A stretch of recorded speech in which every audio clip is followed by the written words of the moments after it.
Hi friends, എൻ്റെ ഒരു happy സൺഡേയിലേക്ക് എല്ലാവർക്കും സ്വാഗതം.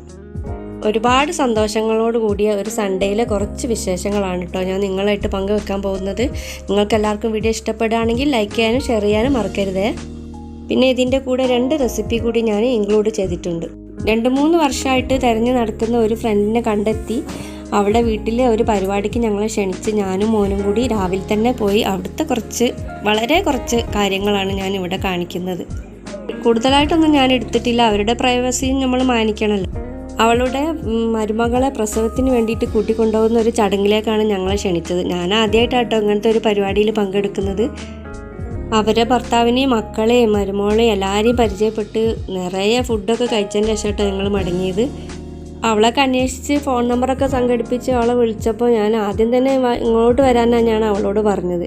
പക്ഷെ അവൾക്കെന്തോ ബുദ്ധിമുട്ടായതുകൊണ്ടാണ് വന്നിട്ടില്ല. അപ്പോൾ എനിക്ക് അവളെ കാണണമെന്ന് അതിയായ ആഗ്രഹമുള്ളതുകൊണ്ട് എന്നെ ക്ഷണിച്ചപ്പോൾ ഞാൻ ഒരു മടി കൂടാതെ അങ്ങോട്ട് പോയി. എനിക്കാണെങ്കിൽ ഒരുപാട് പ്രശ്നങ്ങളും ഉണ്ടായിനി, അതൊക്കെ ഒഴിവാക്കിയിട്ടാണ് ഞാൻ അവളെ കാണാനായിട്ട് പോയത്. കാണാനുള്ള ആഗ്രഹം കൊണ്ട് 25 വർഷത്തിന് ശേഷമായിട്ടാണ് ഞാൻ അവളെ കാണുന്നത്.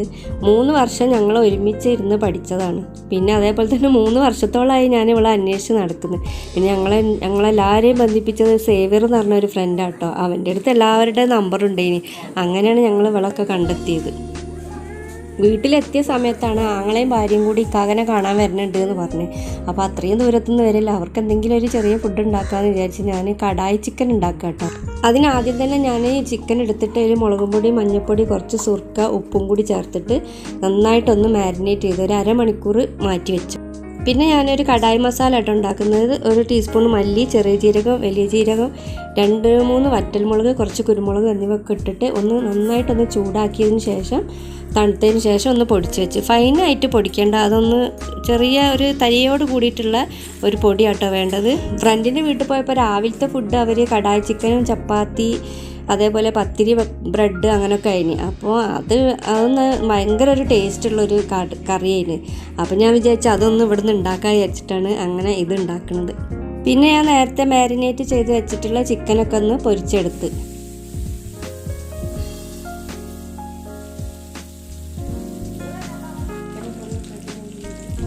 എന്നതിന് ശേഷം ഒരു ഇരുമ്പിൻ്റെ ചീനച്ചട്ടി അടുപ്പത്ത് വെച്ച് അതിലേക്ക് 2 ടീസ്പൂൺ നെയ്യ് ഒഴിച്ചു കൊടുത്തു. ഇനി നെയ്യില്ലെങ്കിൽ നമ്മൾക്ക് സാധാരണ ഓയിൽ ഒഴിച്ചു കൊടുത്താലും മതി കേട്ടോ. അതിലേക്ക് 2 ഏലക്കായ, ഒരു ചെറിയ കഷ്ണം പട്ട, 2 ഗ്രാമ്പൂ, 2 വറ്റൽമുളക് എന്നിവ ഇട്ടൊന്ന് മൂപ്പിച്ചെടുക്കണേ. ഇനി അതിലേക്ക് 2-3 വലിയ ഉള്ളി ചെറുതായി അരിഞ്ഞത് കൂടി ചേർത്ത് കൊടുത്തിട്ട് നന്നായിട്ടൊന്ന് വഴറ്റിയെടുക്കണം. ഏകദേശം ഒരു ബ്രൗൺ കളറാവുന്നത് വരെ വഴറ്റണം കേട്ടോ. നന്നായിട്ട് ബ്രൗൺ ആവണ്ട, എന്നാലും ഒരു അത്യാവശ്യത്തിനുള്ളൊരു കളറായി കിട്ടണം. ഈ കടായി ചിക്കൻ പല ടൈപ്പിലും ആൾക്കാർ ഉണ്ടാക്കുന്നുണ്ട്. ഞാൻ ഇങ്ങനത്തെ ഒരു ടൈപ്പിൽ ഉണ്ടാക്കാമെന്ന് വിചാരിച്ച്.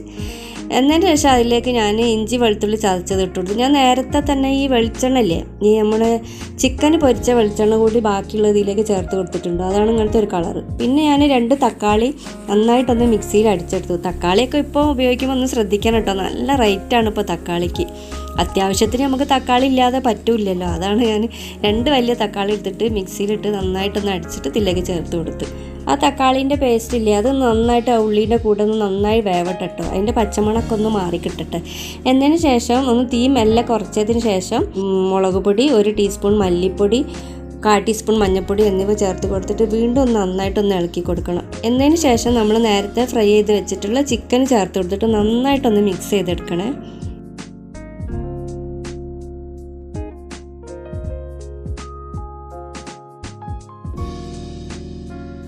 നന്നായി മിക്സ് ചെയ്തതിന് ശേഷം ക്യാപ്സിക്കം ഞാൻ ചെറുതായിട്ടൊന്ന് അരിഞ്ഞതുകൊണ്ട് ഇതിലേക്ക് ചേർത്ത് കൊടുത്തിട്ട് വീണ്ടും ഒന്ന് നന്നായിട്ട് മിക്സ് ചെയ്തെടുക്കുന്നുണ്ട്. എനിക്കൊരു ഇമ്പോർട്ടൻ്റ് സാധനം ഇതിൽ ലാസ്റ്റ് ചേർക്കാൻ മറന്നു പോയിട്ടുണ്ട് കേട്ടോ. നിങ്ങളെ കയ്യിൽ കസൂരി മേത്തി ഉണ്ടെങ്കിൽ അതൊന്ന് കുറച്ചെടുത്തിട്ട് ചൂടാക്കിയിട്ട് ഒന്ന് നന്നായി കയ്യിൽ വെച്ചിട്ട് പൊടിച്ചിട്ട് ഈ ടൈമിൽ ഒന്ന് ചേർത്ത് കൊടുക്കണം കേട്ടോ. ക്യാപ്സിക്കം ഇട്ട് കൊടുത്ത് കഴിഞ്ഞതിന് ശേഷം മറന്നുപോയി, എനിക്ക് എടുത്ത് വെച്ചിട്ടുണ്ടേനി. അപ്പോൾ നാത്തൂനൊക്കെ വന്നപ്പോൾ പിന്നെ ആ തിരക്ക് പെട്ടുപോയി. പിന്നെ എനിക്ക് ആകെ കയ്യിൽ നിന്ന് പോയി. ഈ കറിയൊക്കെ നല്ല ഇൻട്രസ്റ്റിൽ ഉണ്ടാക്കി വരികയിനി. എന്നതിന് ശേഷം അതൊക്കെ ഇളക്കിയതിൻ്റെ ശേഷം നമ്മൾ നേരത്തെ പൊടിച്ച് വെച്ചിട്ടുള്ള കടായി മസാല ഇല്ലേ, അത് ചേർത്ത് കൊടുത്തിട്ട് ഒന്നുകൂടി നന്നായിട്ടൊന്ന് മിക്സ് ചെയ്തെടുക്കണം. എന്നതിന് ശേഷം നമുക്ക് ആവശ്യത്തിന് എത്രയാണെന്ന് വെച്ചാൽ അതിലേക്ക് വെള്ളം ഒഴിച്ച് കൊടുക്കണം. ഒന്ന് ഡ്രൈ ആയിട്ടുള്ള ഒരു കറിയാണ് നല്ലത്. ഇതിൽ വെള്ളം പോലെ ആകുമ്പോൾ ഒരു ടേസ്റ്റ് ഉണ്ടാവില്ല. അങ്ങനെ കുറച്ച് വെള്ളം ഒഴിച്ചിട്ടേ ഉള്ളൂ കേട്ടോ ഞാൻ. അപ്പോൾ പോരാൻ തോന്നിയപ്പോൾ ആ ബാക്കിയുള്ള കുറച്ച് പൊടിയും കൂടി ഉണ്ടായിന് കയ്യിൽ, അതും കൂടി ചേർത്ത് കൊടുത്തത്. ഞാൻ പിന്നെ ആദ്യം തന്നെ ഞാൻ മുഴുവൻ ചേർത്തിട്ടില്ല. എന്നതിന് ശേഷം ഞാൻ 2 ടേബിൾ സ്പൂണ് ഈ ടൊമാറ്റോ സോസ് ഞാൻ ഒഴിച്ചു കൊടുത്തു. ഈ സോയാ സോസിലും തക്കാളി സോസിലൊക്കെ അത്യാവശ്യം ഉപ്പുണ്ടാവും, അതുകൊണ്ട് നമ്മൾ കറിയിൽ ഉപ്പ് കൂടാതെ ശ്രദ്ധിക്കണം കേട്ടോ. അത്യാവശ്യത്തിനനുസരിച്ചിട്ട് ഇടയ്ക്ക് നോക്കിയിട്ട് ഉപ്പ് വേണമെങ്കിൽ ചേർത്ത് കൊടുത്താൽ മതി. ഇനി നമ്മൾ അരിഞ്ഞു വെച്ചിട്ടുള്ള മല്ലിയില കൂടി ചേർത്ത് വെച്ചിട്ട് കറി ഇറക്കി വെക്കാം. ഇനി നമ്മൾ കോഴിക്കോട്ടുകാരെ സ്പെഷ്യലാണ് കേട്ടോ ഈ കൈപ്പത്തിരി എന്ന് പറയുന്നത്.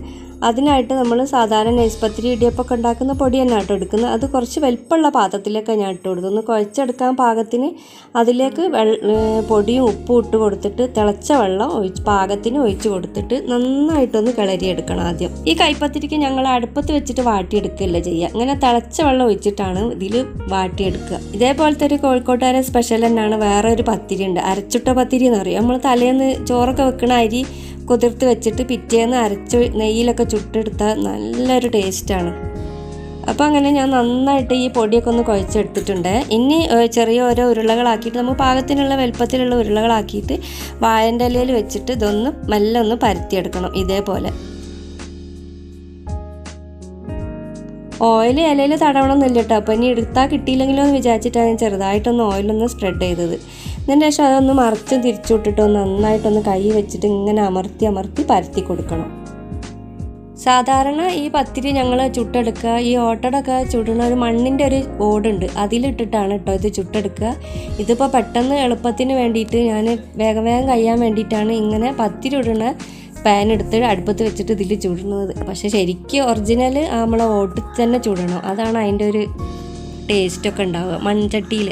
സാധാരണ നമ്മൾ നെയ്സ് പത്തിരിയൊക്കെ ചുടുന്ന മാതിരി തന്നെ ആദ്യം ഒന്ന് പെട്ടെന്ന് മറിച്ചിട്ട് പിന്നെ അടുത്ത 2ാം ട്രിപ്പ് കുറച്ചധികം സമയം വെച്ചിട്ട് 3ാമത്തെ ഒന്ന് മറിച്ചിട്ട് അങ്ങനെയാണ് നെയ്സ് പത്തിരി ചുടുന്ന അതേ രൂപത്തിൽ നന്നായിട്ട് പൊള്ളി വരും കേട്ടോ. അത് ആങ്ങളെയും നാത്തൂനും എന്തിനാ വന്നതെന്ന് ഞാൻ പറഞ്ഞില്ലല്ലോ അല്ലേ. അത് ഒരു 2 ആഴ്ച മുമ്പ് ഷോപ്പിൽ നിന്ന് ഏണീൻ്റെ മേലൊന്ന് താഴോട്ടേക്ക് വീണതാ. ഭാഗ്യത്തിന് അൽഹംദുലില്ലാ ചെറുതായിട്ടേ പറ്റിയിട്ടുള്ളൂ. ഞങ്ങൾ ആദ്യം വിചാരിച്ചത് ഉളിക്കിയതാണെന്നാണ്. പിന്നെ നീര് പോവാത്തതും വേദന പോവാത്തതും കണ്ടിട്ട് എക്സ്റേ എടുത്തപ്പോഴാണ് ചെറിയ 1-2 സ്ക്രാച്ച് ഉണ്ടെന്ന് മനസ്സിലായത്.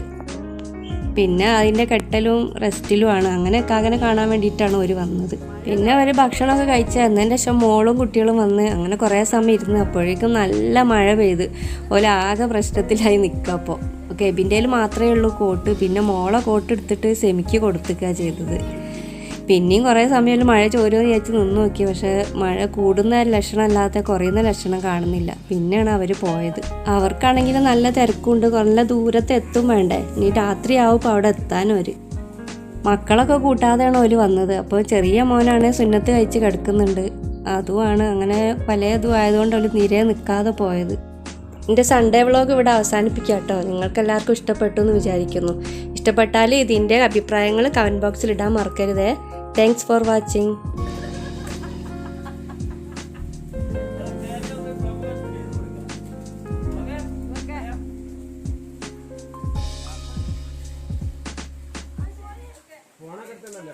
വലൈക്കും അസ്സലാം.